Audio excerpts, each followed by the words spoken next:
Why do our lives feel harder than we believe they're supposed to feel? Why do we have these deep callings towards something beautiful, magical, meaningful in our lives, and then why does it seem so hard to reach? Why does it seem like it never comes to us even when we know somewhere deep inside it's what we're meant for? If it's our sole purpose, if it's what we're meant for, then shouldn't it feel easier? Shouldn't it be easier to call it in, to manifest it, to have the things we feel so deeply down to our bones drawn to? The answer is yes. And after 37 years of trying to just do things right, take the right steps, follow the path I thought would eventually bring me what I knew I was meant for, and it not working at all, I had a sudden spiritual awakening.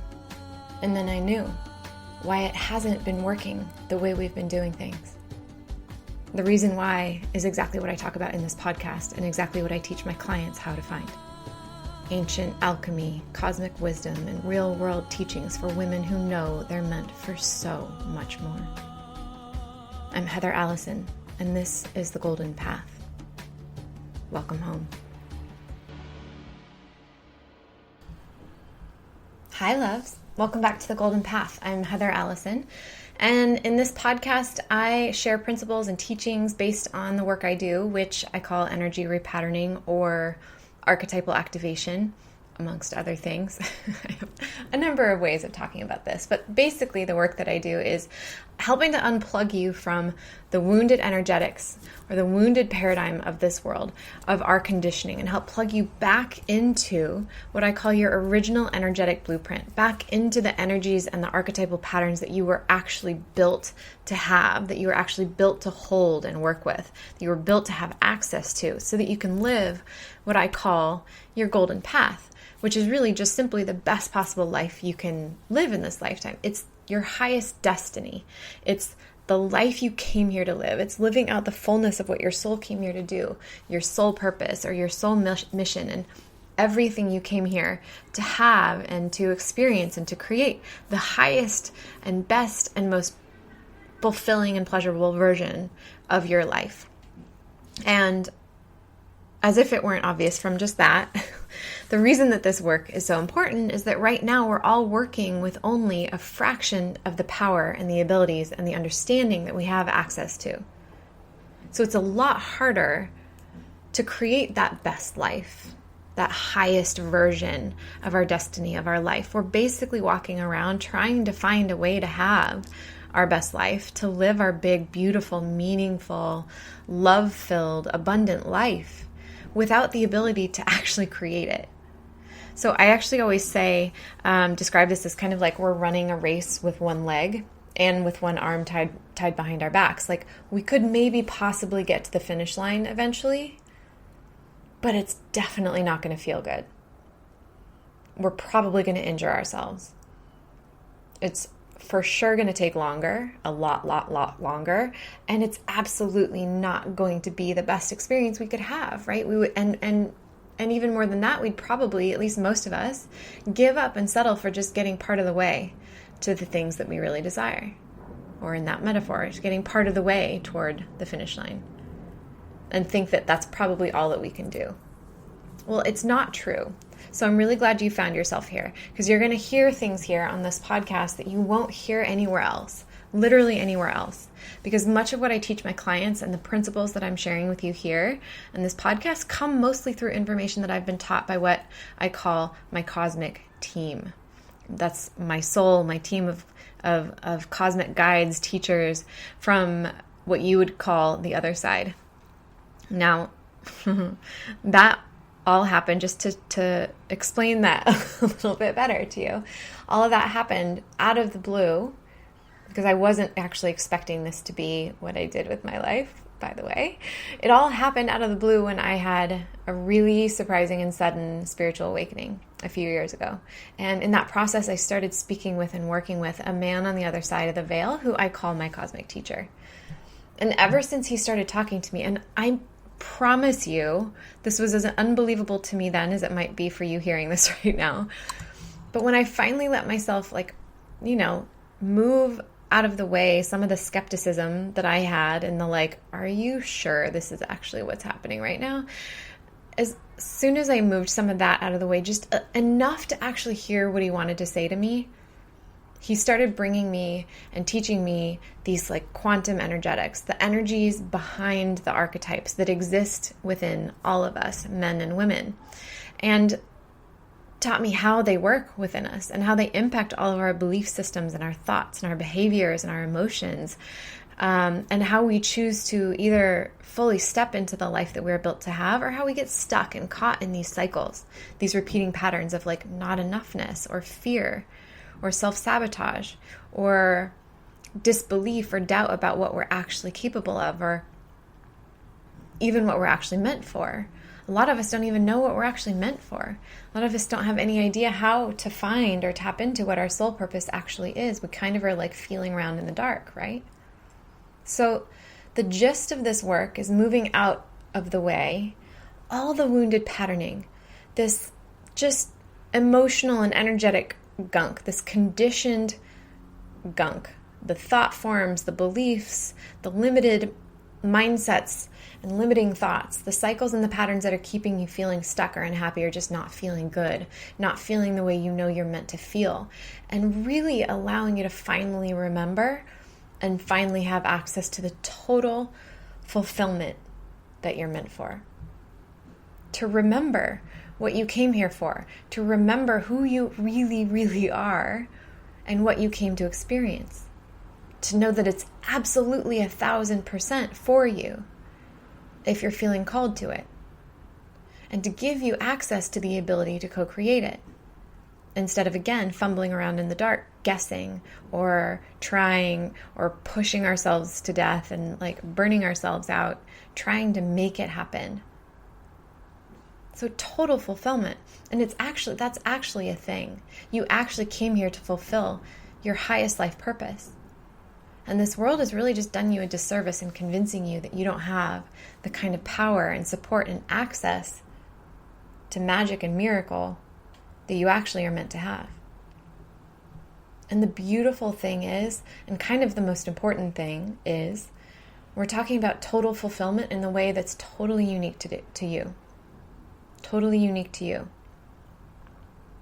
This isn't about buying into the newest fad or 10xing anything in some kind of formula that's just going to make you feel like crap and drain you because it doesn't actually feel like you. It's not about becoming something you're not or taking on some kind of template that somebody else has thought of or that works for them and they just want to sell it to you. This is about, again, plugging you back into the original energetic blueprint that you were built for. Because you didn't come into this world without a map. Did you know that? You didn't. You did not come into this world without a map. Your soul holds a map of the highest possible life and experience that you could have here. And you have the ability to walk that path, to have that highest possible life. You do. We all start out with this map. We come into this life with it. Into this lifetime, somewhere along the lines, somewhere along the way, we forget. We forget that we have it. We forget that we have access to it. We forget that we can read it, that we can understand it, that we have the tools and the abilities to follow it. We start getting convinced by the world around us that we should be following a certain format, that we should be taking certain steps or living a certain way, checking off certain boxes. We get talked into forgetting what we came here for in the first place. We get talked into forgetting how to even find the thread of that map again. If you can hear the sirens out right now, I always say that those are truth sirens. It always seems to happen right when there's some really big, powerful truth like being spoken, whether it's by me or by a client on the phone. But you do. You have access to everything that you've been dreaming of, everything that you feel might be out of your reach, everything you feel or have started to think might just not be meant for you. And that's so painful.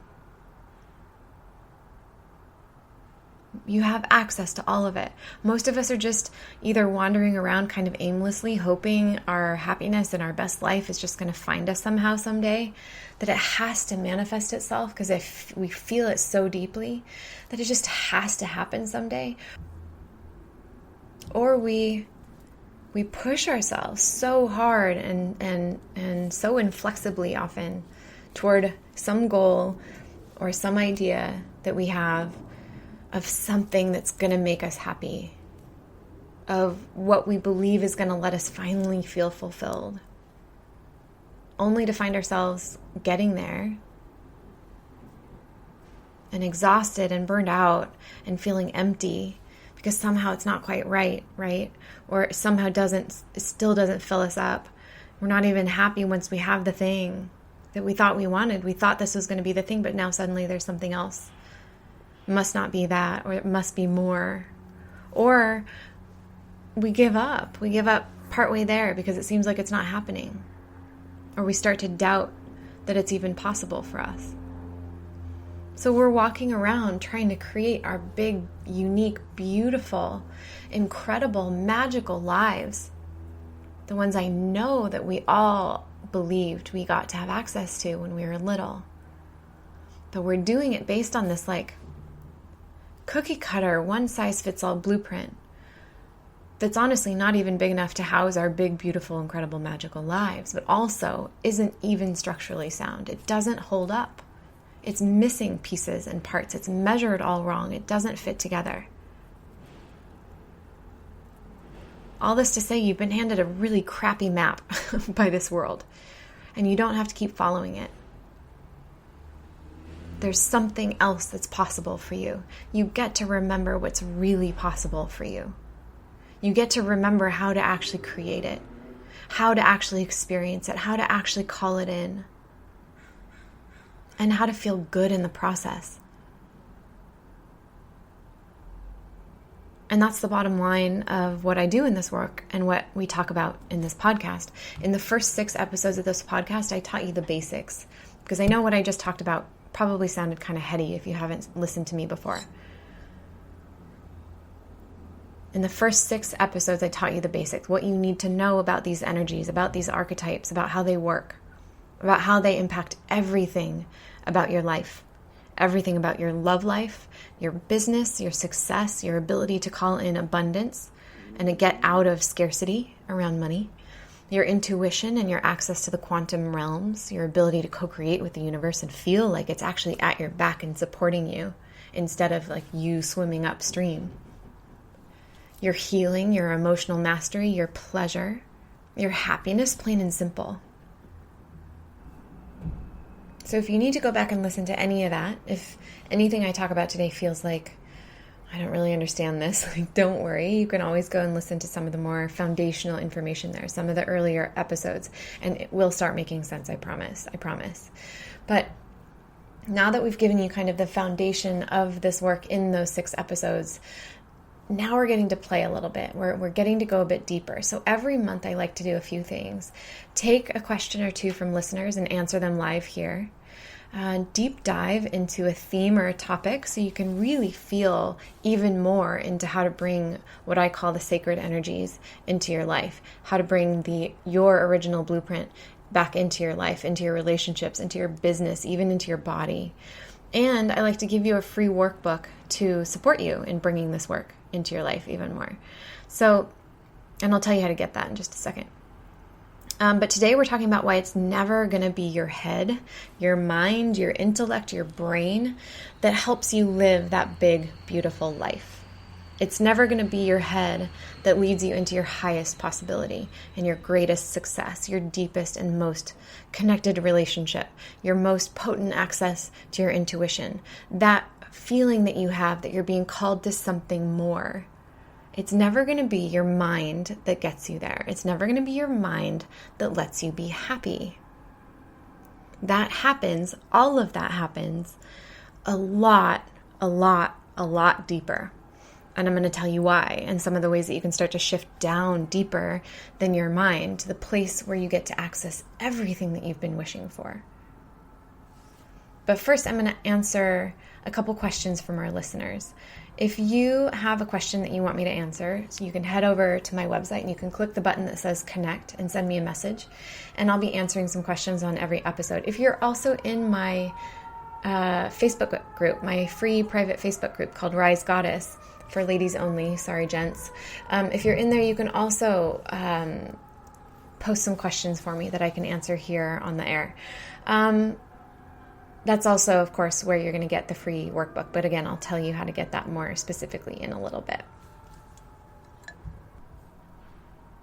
So I'm going to take 2 questions today, actually 2 fairly quick ones. Well, I think they'll be fairly quick.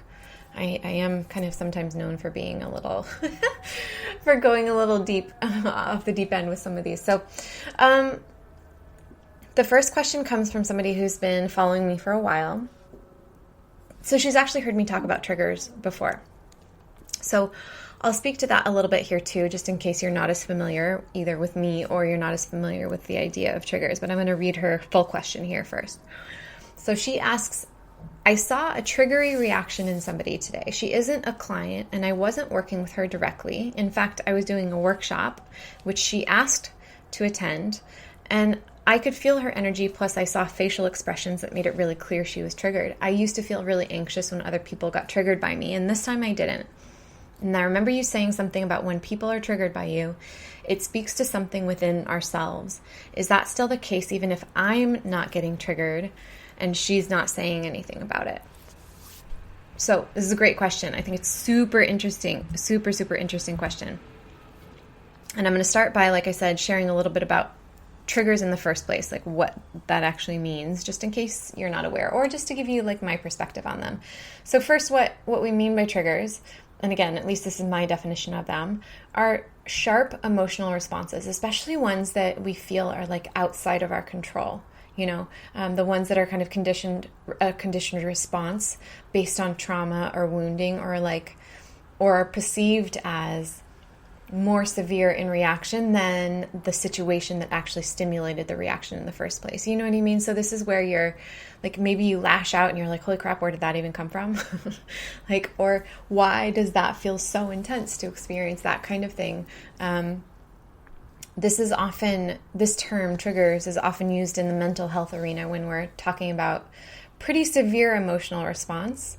But in my view, any sharp emotional response can be seen as a trigger, because they're those things that are unconscious reactions to more unconscious emotional reactions to things that happen that might not cause the same reaction in somebody else, right? Okay, so here's one of the things I always offer to my clients around triggers.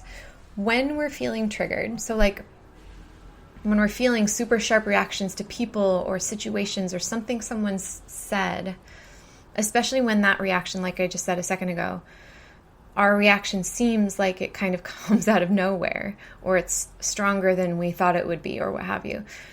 It's because we're identifying with the situation, or with what was said, or what was perceived in what happened or what was said.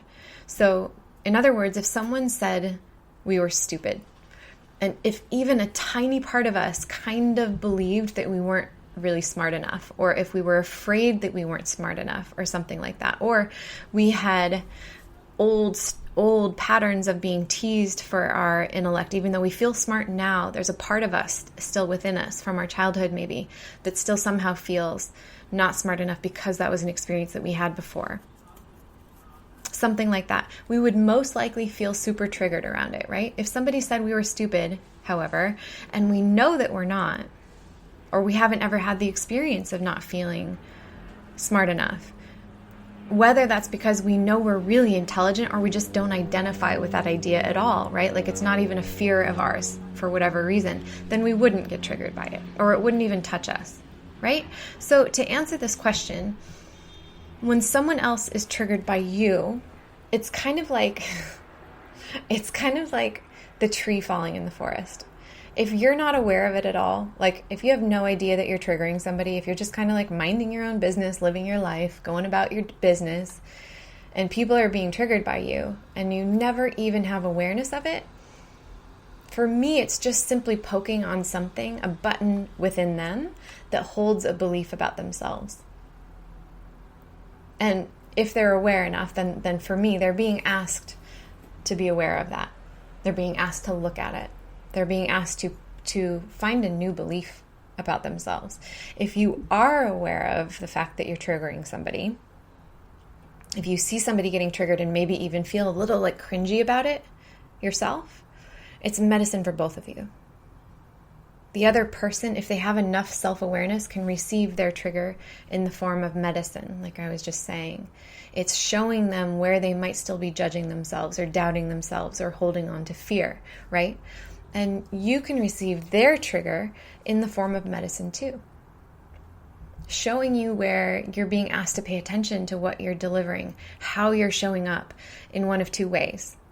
Either to be aware of patterns of feeling like you need to people please or make sure everybody else is okay around you, everybody else feels okay around you, which is usually causes us to like self-censor, right? Censor ourselves or be really like walk on eggshells or tiptoe around things or just somehow dim our light or self-modulate who we really are, right? We usually will be holding ourselves back in some way or stifling ourselves in some way, or to be aware of patterns of speaking or acting without honoring the sovereignty or feelings of others, or like where you're trying to control situations or outcomes more than necessary, or where perhaps you're pushing your intention or your needs or your desires onto other people a little too firmly, a little too much, which again also takes us out of our centers, out of our most whole selves, right? So it's one of those two things. If you notice somebody getting triggered by something that you've done or said, you're being asked to look at one of those two things. And you're often going to know which one is true for you based on what your typical patterns have been, what typical patterns have come up for you to heal most often in your life. If you've been a people pleaser all your life, that's probably going to be the first one. If you've had a habit of like being a little brash or you know, sometimes when we're like, screw you about things because we're trying to protect ourselves, because we're actually feeling vulnerable, it might be the second. Things like that. And then a quick second question. Well, again, maybe it's quick. I don't know. So another woman asks, I'm not sure if the divine feminine can do this, but my cycle is irregular right now, so her menstrual cycle.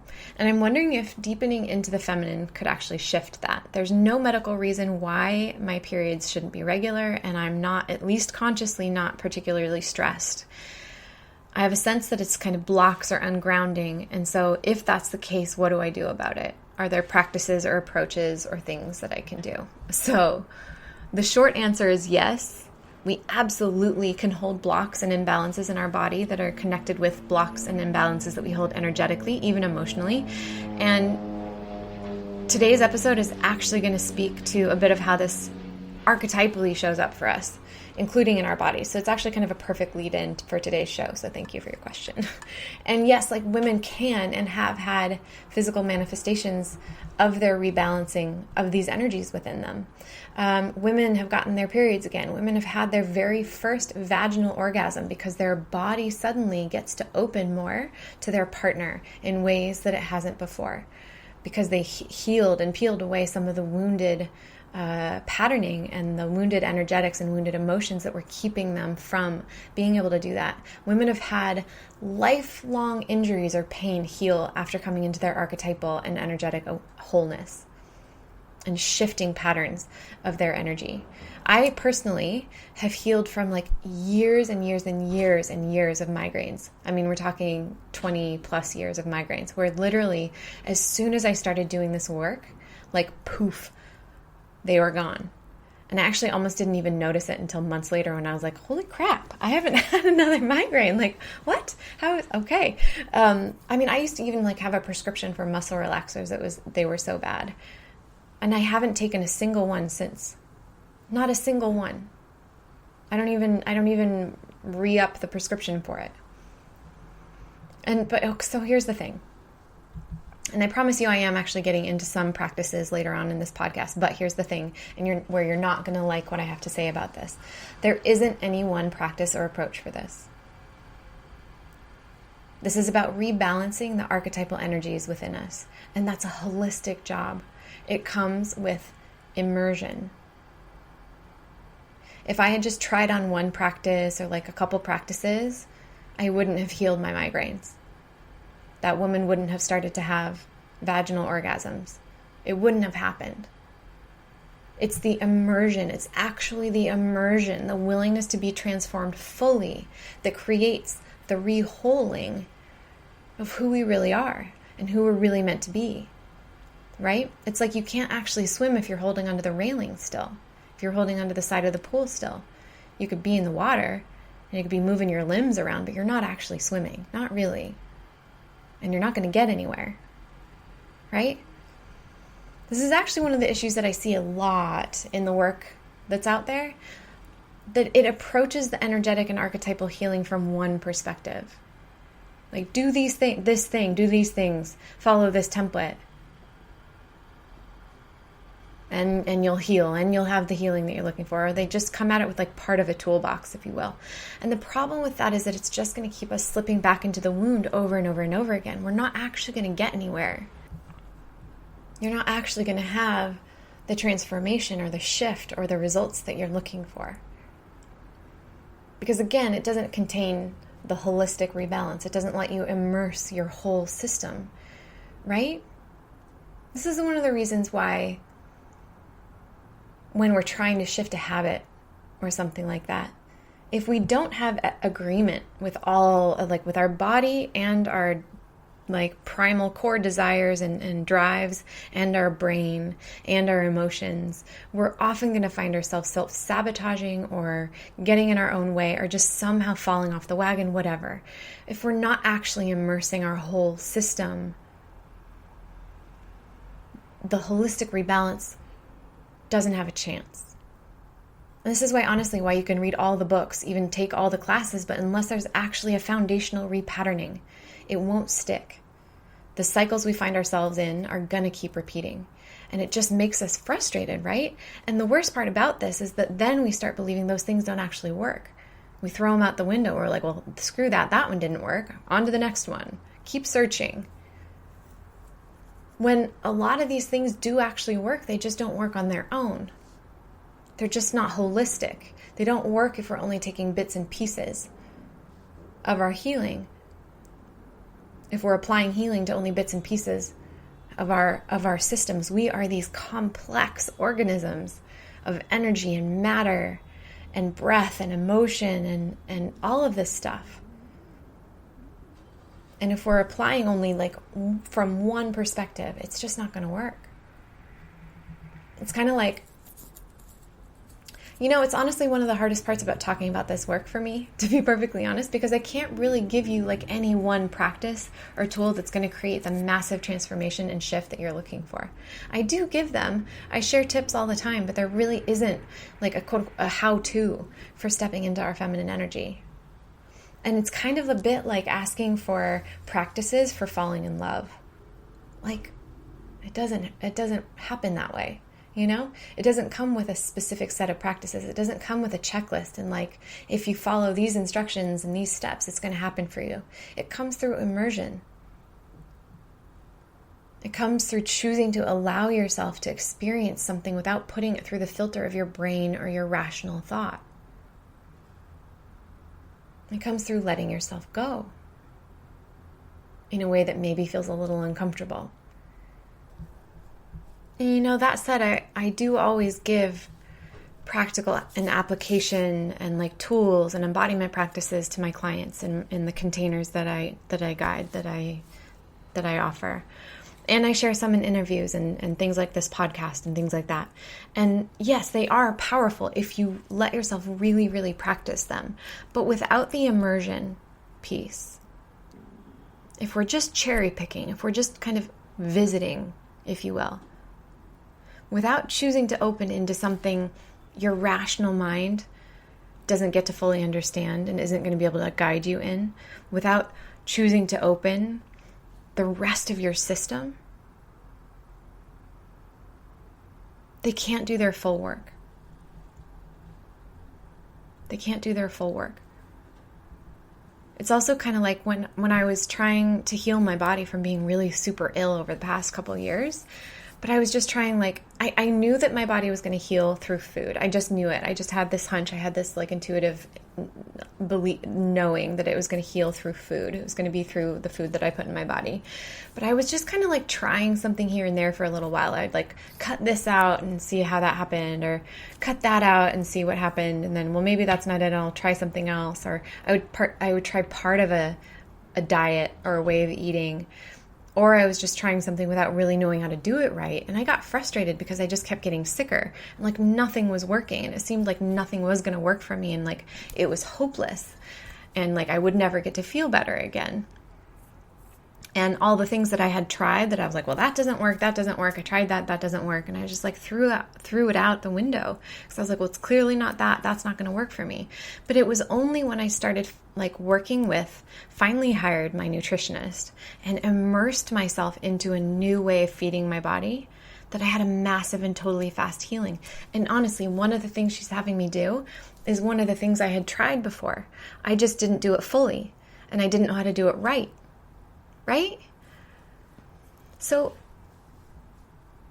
this is what I always tell women, because I know that probably sounds really frustrating and annoying to hear, but this is what I have to tell you. If this appeals to you, if something here is speaking to you, if there's something that's calling you about this work, just dive in.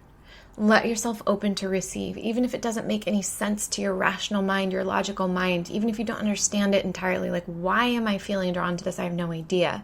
Even if you're feeling resistance about it, like, I don't want to, or whatever that looks like for you, just choose that you're receiving an entirely new blueprint for your best life. And let yourself open into it as much as you can. Immerse yourself in it as much as you can and let the alchemy happen for you. I will always offer this. There are so many ways to experience this work, and so many immersive ways of experiencing this work. There's something for you if you're willing to choose it for yourself, and it will change your life. And even if it's not this work that I offer that you're feeling drawn to, again, while I will tell you that this work is not like anything else you're going to find out there, and it is mother effing powerful in fast tracking your transformation and creating shift and changing your entire life by changing the foundation of your energy. There are a lot of other teachers and other like forays back into the feminine archetype and into our healing out there that you can choose. So maybe I just don't resonate for you, and that's totally fine. But whatever you choose, I invite you to just let yourself immerse yourself in it fully, open to receive it fully. I mean, that in and of itself is an inherently and deeply feminine act of transformation and alchemy, and you will start to see shifts. But listen, I know I didn't actually speak to your actual question here, but like I said, this episode is actually going to give you some deepening practices, some embodying practices to drop into your body, and that's going to be the stuff that I would offer to you anyway. So hang out, keep listening, and there will be some practices for you to drop into your body and to start opening into your lower chakras, which is what I have experienced is the work that can shift our physical experience and our physical bodies and open us into the feminine and equilibrium and balance and get us really operating in a way that feels whole. But for right now, let's do what we do in this podcast, and let's just take a brief minute out of our days to close our eyes, to release what's outside of us in this busy world, to come into our centers and drop in together. And this is especially true for today because today's theme is anchoring in, dropping deep, deep, deeper into our bodies, a place where the divine feminine is felt most deeply, a place where she resides, a place where our power resides, a place we have been systematically distanced from for centuries. So for everybody who isn't driving, or if you're not operating a moving vehicle of some kind or doing something else that you have to have your eyes open, or you would hurt yourself or you'd hurt somebody else, then just please give yourself this gift of closing your eyes in the middle of your day when you hadn't planned on it. Seemingly small, this act of closing your eyes, but it has massive impacts on your nervous system, on your breath, on your energetics. So just give yourself these few minutes to recharge here with eyes closed. Come into your own energy field. Come into your own space, away from all of the millions and millions of inputs in our world around us. And then dropping down into your own body, start cultivating the intention to anchor. See if you can feel your muscles and your bones getting heavier as you visualize whatever you need to do to imagine dropping into your body, to feel yourself dropping into your body, to feel yourself anchoring. Feel your body softening, your mind and your thoughts softening.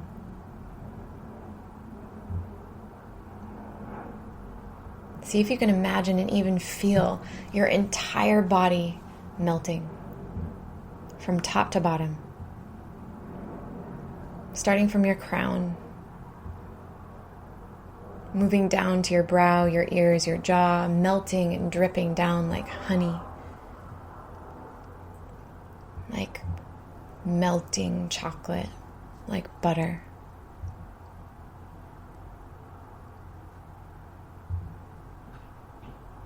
Dripping, melting down your throat, over your shoulders, down your back, down your heart, down your chests, your breasts, your arms, down your belly, down your spine, down your hips and your pelvis,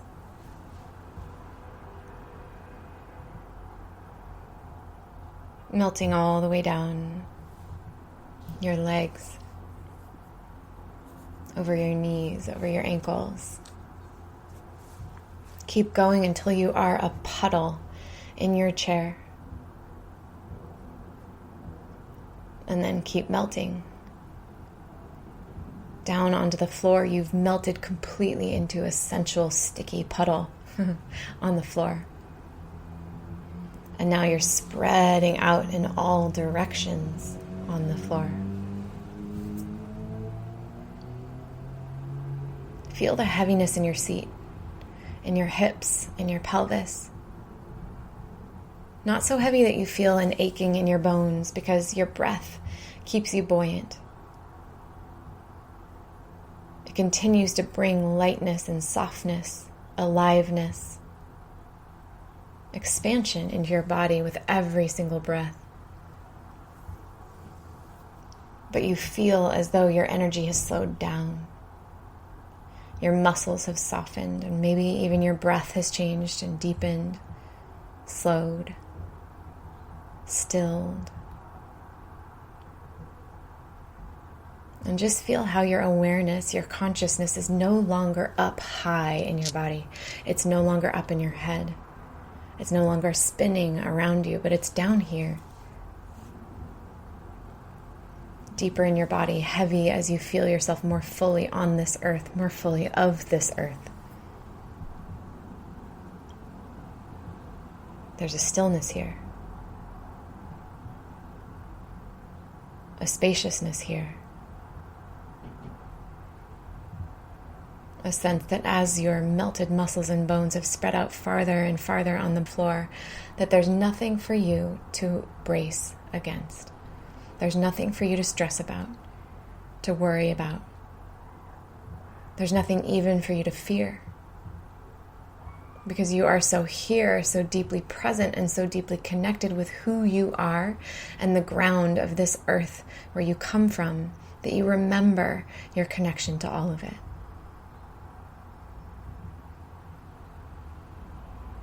What else do you feel?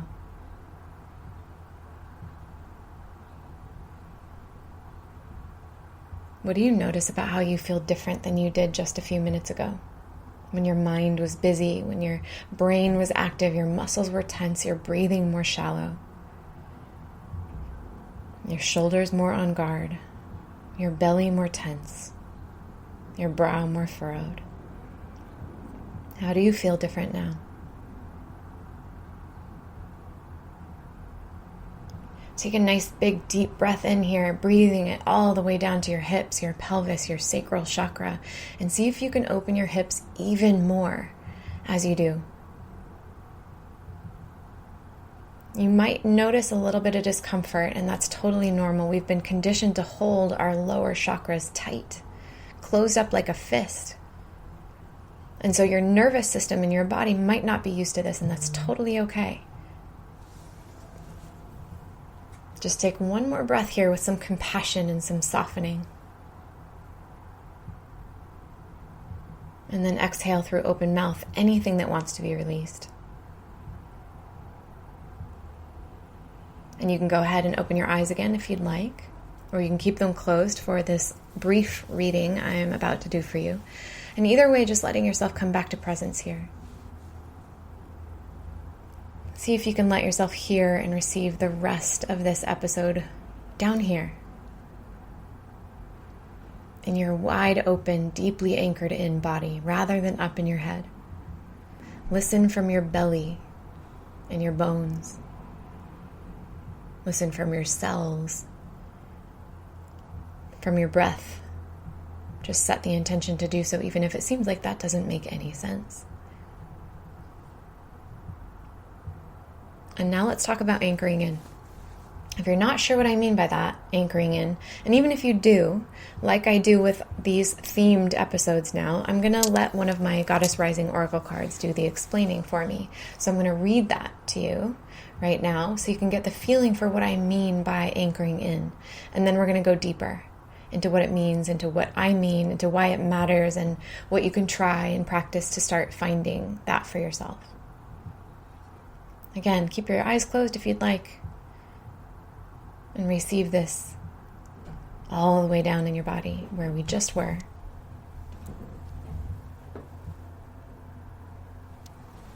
Anchor. Goddess, the answers aren't up here. Your desires aren't up here. Your magnetism, your co-creation, your superpowers, your ability to receive, they aren't up here. They're not in your mind, in your thoughts, in your whys, hows, or whens. Magic doesn't happen in the making sense. It happens much deeper. Dive down like an anchor to the ocean floor, into your body, into your feeling space, into your essence. You will find everything you're looking for down here. This card comes with a powerful reminder to get out of your head, your thinking space, your monkey mind. We often live there, making decisions, analyzing options, running through scenarios, and rationalizing how we think things should go. And like mice in a maze, it's exactly that, which keeps us endlessly running ourselves into exhaustion, chasing that which we think we want, enslaving ourselves to the limiting walls of our linear reality. Come down here, love. Deeper. Deeper still. Feel how freeing it can be to leave the swirling rat race behind, to dive into the central mystery of the deep, of your body, of your emotions. Be here for a while and simply see what the world looks like from this place of pure being.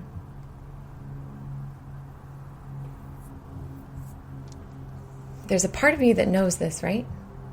That your power, that your deepest wisdom, that your truest knowing of what's right for you, exactly what's right for you, and exactly what's not right for you, doesn't come from your head, right? There's a part of you that knows that. But as with every other way that we all continually reject and fear the feminine power within us, we've been conditioned to rely on our heads, to only trust what we can rationalize, what's logical, what's linear, what we can prove, what plots out really nicely on a spreadsheet. We're taught to look for ROI, for return on investment. We're taught to choose the things that make the most sense, quote unquote. We're taught to live our lives by numbers. And sure, you can totally live your life that way. You absolutely can. In fact, many people do. Let's just even say most people do. But it won't be your most fulfilled life. It won't be the life where you get to feel like you've lived out your soul purpose, the reason that you came here. It won't be the life where you'll feel bone-deep satisfaction, toe-curling pleasure, heart-filling connection. It won't be the life where you'll experience magic and miracle, where you'll be surprised beyond what you expected, where you'll receive gift after gift after gift from the universe. And I know if you're listening to this podcast that that's the kind of life you've always believed that you would get to have. That you've always felt like there would be a big, beautiful, bold life, magical life that you'd get to live. So that way isn't for you. Living your life by the numbers isn't for you. Your head isn't serving you in having and fulfilling your deepest desires. And so that means you have to do the work to simply choose to listen deeper. To prioritize your feeling, the sensations in your body, what your body is communicating to you, and your intuition. You're going to be asked over and over and over again to stop choosing the things that just, quote unquote, make sense, to stop waiting for it to make sense, to stop trying to, quote unquote, figure it out with your head, with your mind, with your logic. In fact, I actually would really love to have you stop saying the words, I need to figure it out, or I'm still figuring it out. Just drop figure it out from your vocabulary entirely.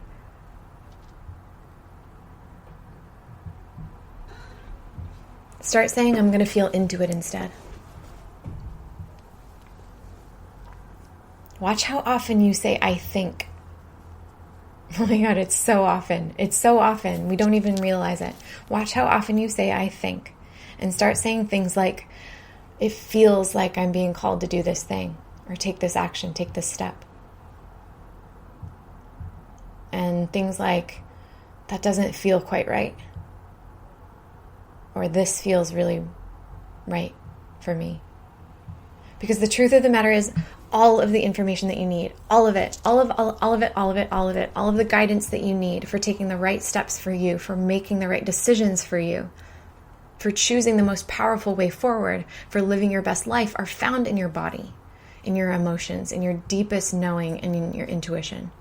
Following the logic, the expectations, the rational way of life is going to get you way down the road in jobs, in situations, in relationships that you're going to find yourself wondering why they're not making you happy when you thought, right? You thought they would. This is the reason we find ourselves unsatisfied in jobs and in relationships and in our circumstances, right? And it's why things like midlife crises happen Because we push and we push and we work so hard for things that we think we want, things that we think are going to make us happy. And we aren't listening at any point along the way to what our deeper wisdom is. What our deeper wisdom is telling us. What our soul is calling us into. And then eventually we get so uncomfortable because we're not on the right path for us, so we freak out, right? Because we realize that we're like wasting all this time. Or we've wasted so much time and now we're halfway through our life, so we freak out. And we start grabbing for whatever it is that we, again, think might make us happy. And yet we always feel like we're searching. Like our real happiness is somehow, bewilderingly, just out of reach. It's because we're letting our heads drive. We all do this. We all do this. It's one of the most prevalent, honestly, one of the most prevalent symptoms of this archetypal imbalance of masculine and feminine. And it is present in literally almost every single one of us. Overthinking, stressing out when we can't figure something out, furrowed brows when we're frustrated by what we can't make sense of or what we can't understand, frustration, arguments between partners that have you playing that maddening ping pong match of endless debate. And talking in circles, going round and round and round and round. Uncertainty, indecision, talking ourselves in and out of ideas, stopping ourselves from what we really want because we start thinking more about it, not knowing what it is that we really want, not even being able to really feel clarity and identify the things that are calling us. It's everywhere. It's ubiquitous. And it's everywhere because we're disconnected from the feminine. We're disconnected from the fullness of our emotional wisdom, our feelings, our intuition, our bodies. One of the downloads I received a few years ago was around our chakra systems. Now, as I've received it, there are many, many, many subsystems of how our chakras work, like many circuits of them, if you will, circuits of energy. And the one I've been shown is, as I call it, our archetypal chakra system. And in that system, our three upper chakras, our crown, our third eye, and our throat, are masculine. They're the masculine energy chakras. They have more to do with the external, our external focus, our external knowing. And the lower three chakras, our root, our sacral, and our solar plexus, are feminine. They're the feminine energy chakras, and they have more to do with our internal experience, our internal knowing. And the heart, then, is the connector, connecting these two circuits, as well as connecting us to the outside of us. But that's a different story. It's connecting these two energetic systems. And so now I teach more about this in Golden Goddess, but for right now, all that's important to understand is that basically, as a human race, we've been squeezed up like toothpaste tubes. Like with all of our energy, all of our attention, all of our focus, all of our balance in these upper three chakras. And we've been pulled away and removed from and out of touch with our lower three chakras. We actually don't occupy them. We don't utilize them. And they certainly aren't open or in balance. And the thing that's crazy about this is that honestly, nearly everything that we crave, almost everything that we crave as humans, is governed by these lower chakras. Safety, pleasure, growth, receiving, knowing who we really are, certainty, confidence, alignment with who we really are. And even those things that we crave that are governed by the other chakras, like connection or understanding or a connection to the divine or a knowing of something bigger than ourselves, they aren't fully possible without the cooperation of the lower three chakras. So it's not hilarious. It's sad to me that we've completely removed ourselves from our abilities to really fully feel fulfilled. So one of the most powerful things you can do to start coming into the feminine archetype, the feminine energies, more and more and more powerfully activating your inner wisdom, your intuition, your ability to receive, which is your ability to manifest, by the way, your ability to feel and experience deep pleasure, your ability to move forward powerfully in your life, your ability to know exactly who you are, what you're meant for, and what's in deepest alignment for you, is to start dropping into your body and listening more carefully, with more presence, with more intention from here. So here are, as I promised, a couple things you can try. do the kind of meditation that I walk you through on every episode. You can listen to those whenever you want. Softening the way that your body is tightening, the way that your body is holding on to limiting and wounded and narrow energy, and sink deep into your body. See if you can imagine breathing from way down here. See if you can feel yourself breathing from way down here. You can touch yourself. And I don't mean that in a sexual way, although it certainly can be sensual, but touch yourself without an agenda, without trying to have a sexual climax, without any plan, just letting yourself touch your body, your whole body, slowly, deliberately, lovingly, compassionately, and just with incredible and potent presence. It has this gorgeous effect of dropping you down into your body and letting you start to come home to her, to create a dialogue and a relationship with her that's not just about do this, look this way, pick that up, reach that sexual finish line, right? Slow movement is another way. So start doing some slow, slinky, serpentine movement, moving your body. So slow it feels ridiculous, maybe. Close your eyes, let yourself experience and feel every single movement as if it were the very first time you were getting to move your body, ever. Relish it. Eat it up. Luxuriate in it. Let yourself feel every single muscle, every single sinew, every single bone as it moves. If you added all three of those things into your morning practice, which also, by the way, is an incredibly feminine practice, choosing to create stillness and spaciousness and openness and the willingness to receive first thing every morning, if you did those three things, those three practices in your morning practice in the morning, you would absolutely start opening into more of your feminine energy, and you'd start connecting deeper to the power that you hold in your body, in your bones, in your womb space, in your deepest knowing. So give those a try. And don't forget to download the workbook that's going to go along with this that I think is going to have, I haven't finished it, that I think is going to have some other practices for you. And you can get that on my website at heather-allison.com. And thank you for being here. Thank you for dropping in and expanding and deepening into your body, deepening into your inner wisdom, into all of the possibility and the beauty and the potency that's available for you down here. I would love to hear from you. As always, if you want to head over to my website again, that's heather-allison.com. You can click the connect button at the top right of my site and send me a message. Just let me know what you took from today. Let me know what ideas you're taking, what things that you try on, what you practice. Send me a question that I can answer for you on the air next time. Come back and check in for the little blurbs that I'm going to be doing between episodes as well. And then we'll be back with another full-length episode of The Golden Path in about a month. We'll see you again next time.